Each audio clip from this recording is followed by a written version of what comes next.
오늘도 이렇게 금요 집회에 오신 여러분들에게 주님의 은혜와 평강이 가득하시기를 간절히 축복합니다.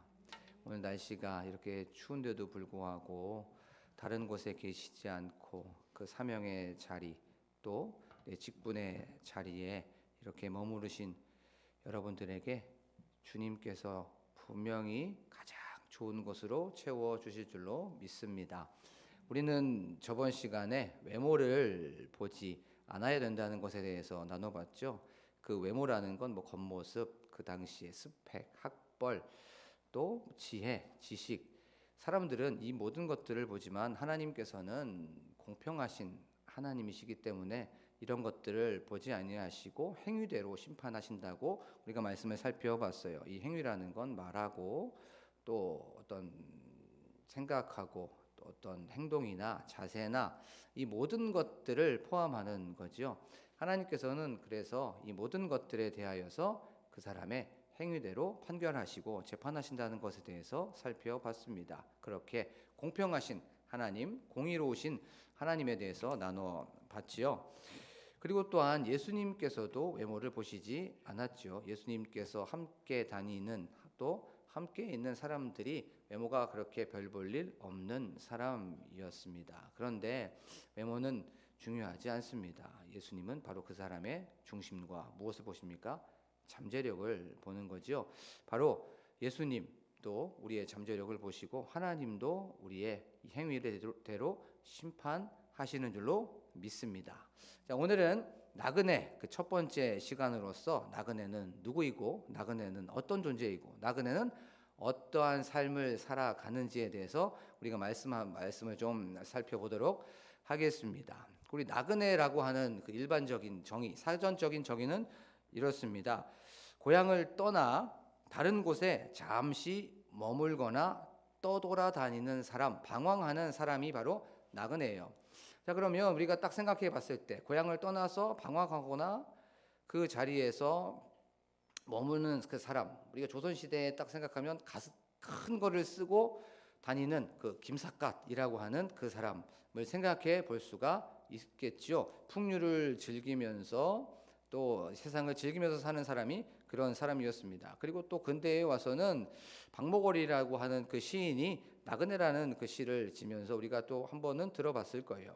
그리고 또 우리가 또 누구를 생각해 볼 수 있냐면 최희준이라는 그 가수가 불렀던 하숙생이라고 하는 그 제목으로 인생은 뭐 이렇게 시작하는 그런 나그네라는 것을 우리가 한번 생각해 볼 수 있어요. 뭐 김삿갓이든 아니면 박목월이든 시든 아니면 최희준이 불렀던 그 하숙생이든 공통점이 하나 있습니다. 그것은 무엇이냐면 무엇인가 헛되다는 거예요. 그리고 허무하고 공허합니다. 그리고 상실감이 있습니다. 염세주의적이고 굉장히 허무주의적이라는 거예요. 이 사전적인 정의의 나그네나 세상적인 정의인 나그네는 굉장히 허탈하고 또 그들의 세계관이 불교적입니다. 공술의 공수거인 것처럼 굉장히 무엇인가 공허합니다. 이게 바로 일반적인 나그네의 정의예요. 그러면 성경에서 말하는 그 나그네는 어떤 뜻이 있을까요? 성경과 일반적인 그 나그네의 정의가 그렇게 크게 다르지 않습니다. 그리고 성경적인 정의는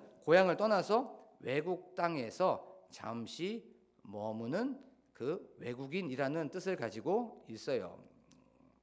성경에서 나그네는 뭐 외국 사람, 이방인, 낯선 사람, 행인 이런 뜻을 가지고 있습니다. 그런데 세상에서 말하는 나그네는 비전도 없고 소망도 없고 꿈도 없고 희망도 없고 미래도 없습니다. 그런데 중요한 건 성경에서 말하는 나그네는 뚜렷한 목적과 뚜렷한 목표와 뚜렷한 방향을 가지고 있다는 거예요.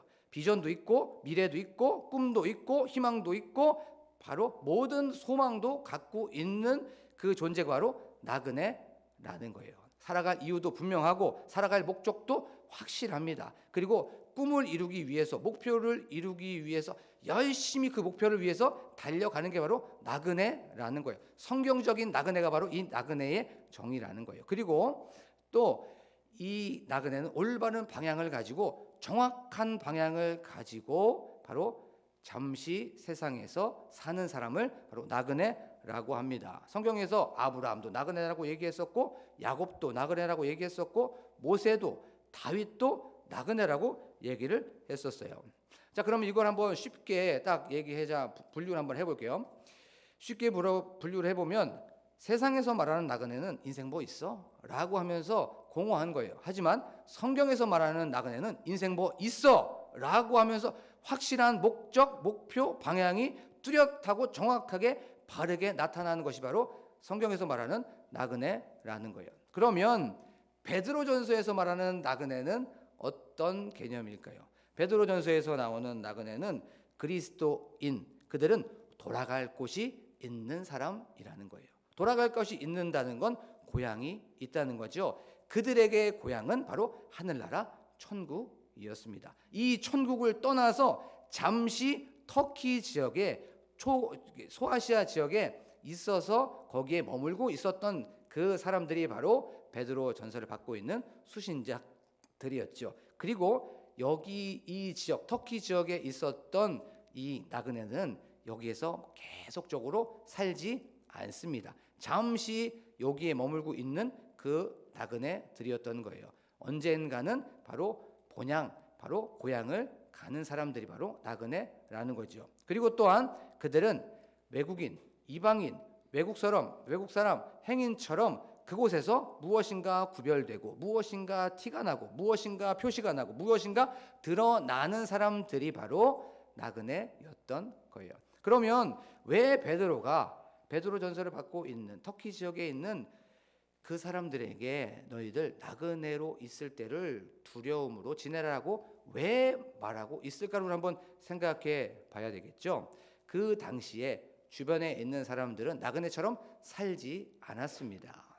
천년만년 여기가 좋사오니 여기서 계속 머물 줄 알고 계속 여기에 땅을 바라보면서 사라질 것을 쟁취하면서 그렇게 살았던 거예요. 그런 상황 속에서 아니다. 너희들 여기서 천년만년 사는 것이 아니야. 그리고 땅을 바라보지 말고 하늘을 바라봐야 된다라고 하면서 붓을 들어서 이 땅에 살고 있지만 본향을 그리워하고 구별되고 무엇인가 표시가 나고 그렇게 살아야 된다는 것을 일부러 얘기를 해주고 있는 거예요.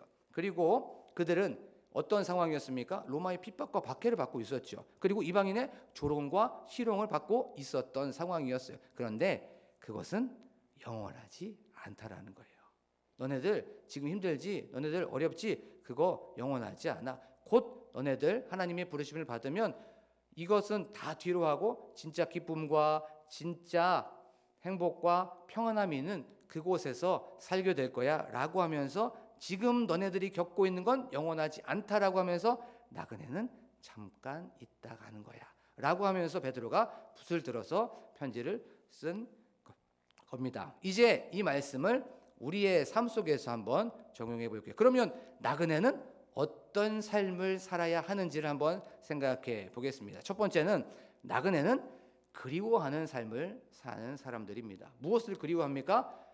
고향을 그리워하는 사람이죠. 본향을 그리워하는 사람입니다. 그러면 그 본향이 어디죠? 천국 하늘나라를 그리워하면서 사는 저와 여러분이 되기를 원합니다. 우리가 고향을 떠난 사람들을 한번 생각해 볼게요. 그 사람들 고향을 끊임없이 그리워합니다. 그때, 그 시절, 거기, 그 사람, 그 시간. 그것을 끊임없이 그리워하고 항상 생각 속에 머물러 있어요. 우리가 한번 생각해 보면 그래서 추석 때나 아니면 이제 구정 때 이 흩어진 디아스포라들이 있어요. 이제 디아스포라들이 어디에 다 몰려 있습니까? 수도권이나 이쪽에 다 서울에 있죠. 그러면 그들이 이제 고향을 그리워하기 때문에 이 명절 때는 어디로 갑니까? 고향으로, 본향으로 내려가게 됩니다. 차가 얼마나 막히든 정체가 어떻게 되든 그런 거 별로 상관이 없어요. 고향을 그리워하기 때문에 어떻게 하든지 간에 고향을 사모하고 그 고향을 계속적으로 추구합니다. 우리가 한번 생각해 보면 어렸을 때 부산 간다고 하면 지금으로부터 한 30년 전 한번 생각해 볼까요?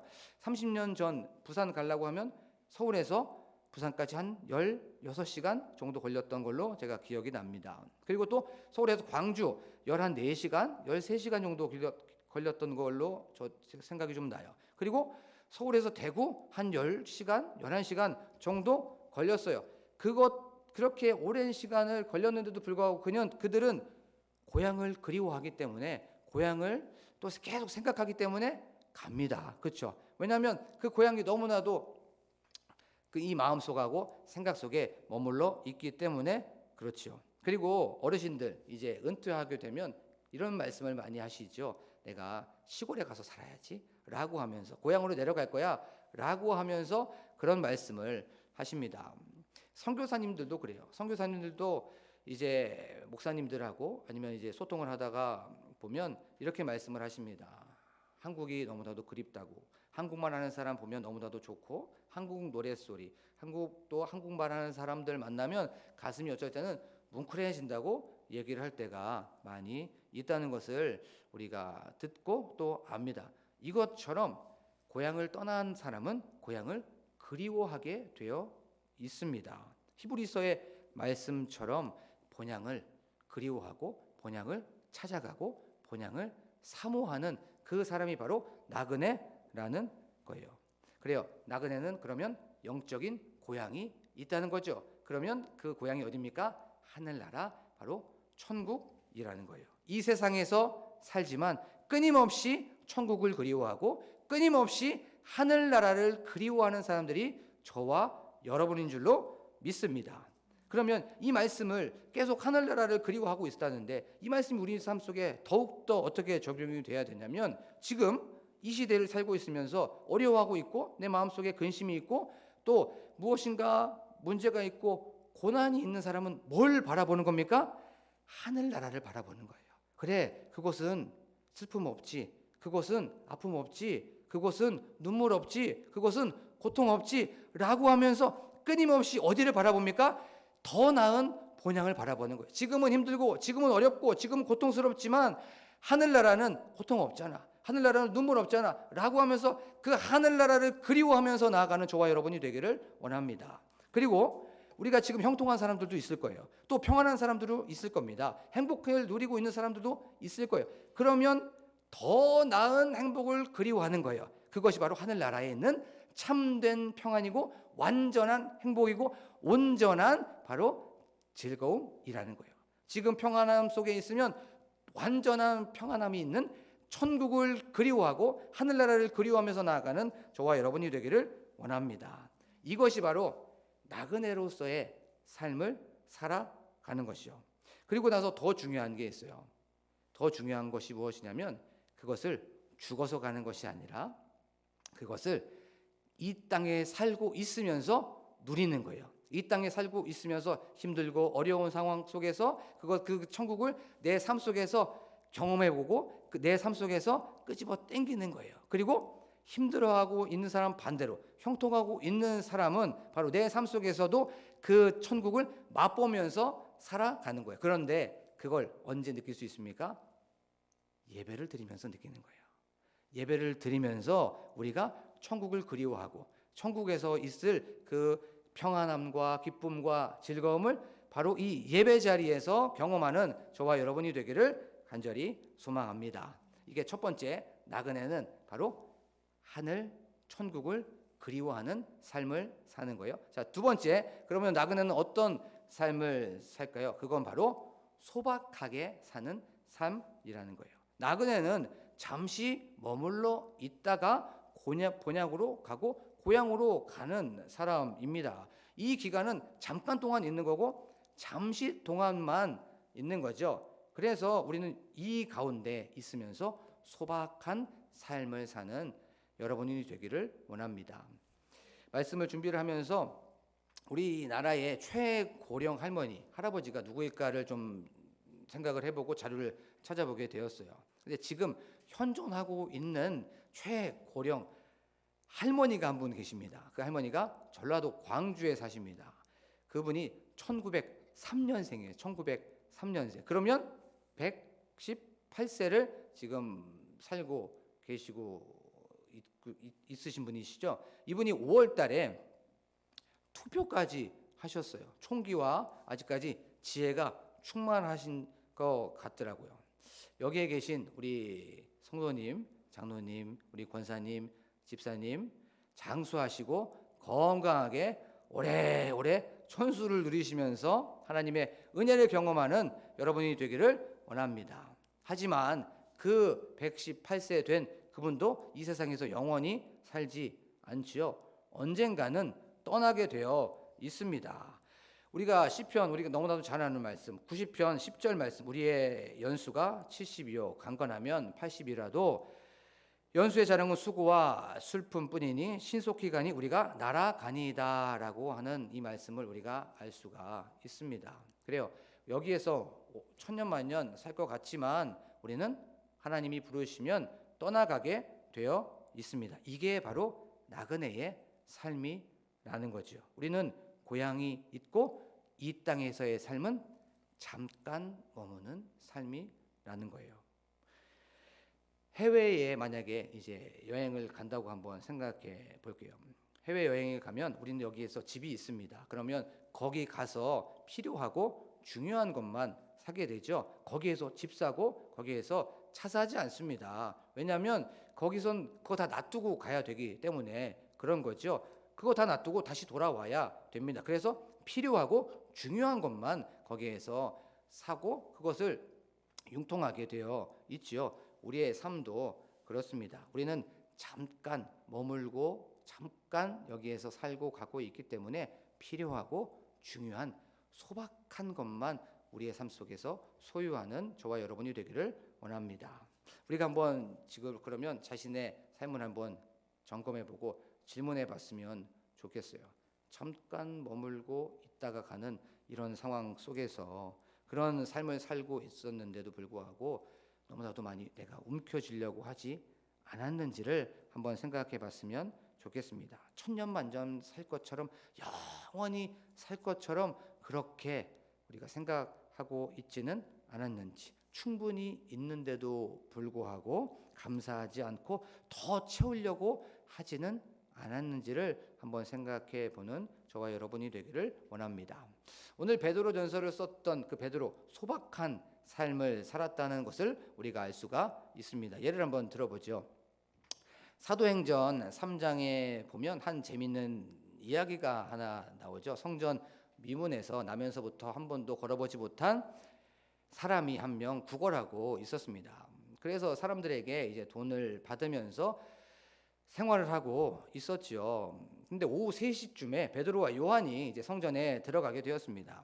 베드로와 요한이 이제 성전에 들어가게 됐는데 그 구걸하는 사람이 보였던 거예요. 그래서 멈췄습니다. 그러면서 이제 베드로와 요한이 그 구걸하는 사람한테 얘기를 하게 됩니다. 우리를 보라라고 얘기를 하게 되었어요. 그렇죠? 그 구걸하는 사람을 그래서 베드로와 요한이 무엇을 줄까 하고 쳐다보고 있었습니다. 베드로와 요한을 바라봤던 거예요. 그때 베드로가 이런 말을 합니다.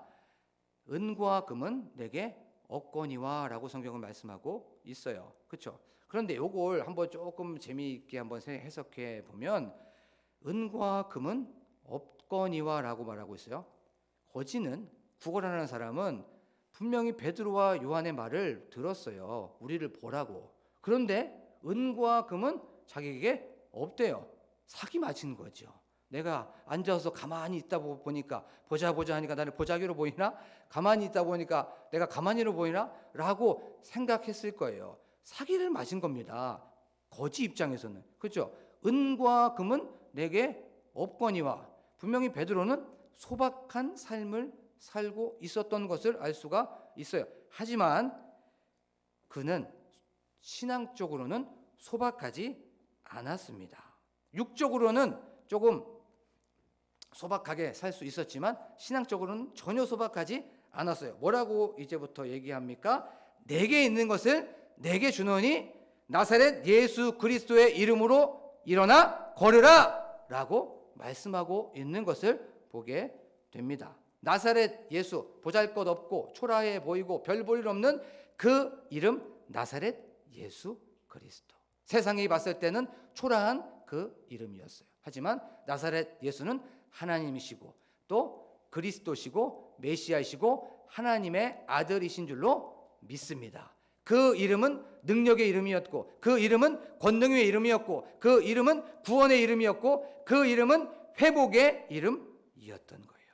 바로 베드로는 삶적으로 또 육체적으로 세상적으로 봤을 때는 소박한 삶을 살고 있었지만, 신앙적으로 봤을 땐 이 삶 속 안에, 이 마음 속 안에 예수로 가득 차 있었던 거예요. 바로 예수만 있으면 부자라는 것을 오늘 말씀을 통해서는 우리가 알 수가 있습니다. 바로 고린도후서 6장에 바울이 고린도 교회를 했었던 그 말씀이 우리가 딱 생각이 날 수가 있죠. 무명한 자나 유명한 자요, 죽은 자 같으나 살아있는 자요, 가난한 자 같으나 부유한 자요, 많은 사람을 부유하게 하고 아무것도 없는 자 같으나 모든 것을 가진 자로다. 내 안에 예수만 있다면, 내 안에 예수 그리스도만 가득 차 있으면 우리는 부자입니다. 가진 것이 없고 좀 초라해 보일 수도 있고 세상의 관점으로 봤을 때는 별 볼 일 없어 보일 수 있지만, 내 안에 예수만 있다면, 내 안에 예수 그리스도만 가득 차 있다면 우리는 부자입니다. 하지만 내 안에 예수가 없다면, 내가 가진 것이 많고 내가 소유한 것이 넘쳐나고 내가 주머니에 가득 차 있어도 그것은 불쌍한 사람이고, 내 안에 예수가 없다면 그 사람은 참으로도 안타까운 사람이라는 거예요. 예수님은 그랬습니다. 공중에 새도 거처가 있고 또 여우도 굴이 있지만 인자는 머리 둘 곳 없다고 하시면서 소박한 삶을 사셨어요. 나그네는 이렇게 소박한 삶을 사는 사람들이라는 거죠. 그러면 이제 말씀을 정리를 하면서 우리 삶 속에 한번 적용해 봤으면 좋겠습니다.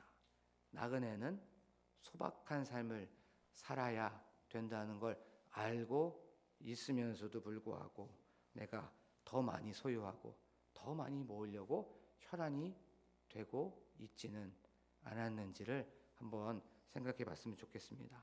이미 많이 가지고 있음에도 불구하고 더 움켜쥐기 위해서, 더 주머니에 채우기 위해서 그렇게 살고 있진 않았는지, 더 모으려고 하기 때문에 바로 옆에 있는 사람들에게 상처 주고 또 나 자신도 넉넉하게 살아가지도 못하고 이미 많은 것을 가지고 있음에도 불구하고 감사하지 못했다면, 하나님, 나그네로서 소박하게 살게 하여 주옵소서.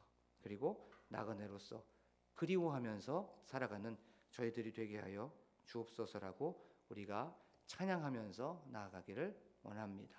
지금 이 시간 찬양하면서 우리의 삶을 다시 한번 점검하고 또 고백하는 시간을 갖도록 하겠습니다.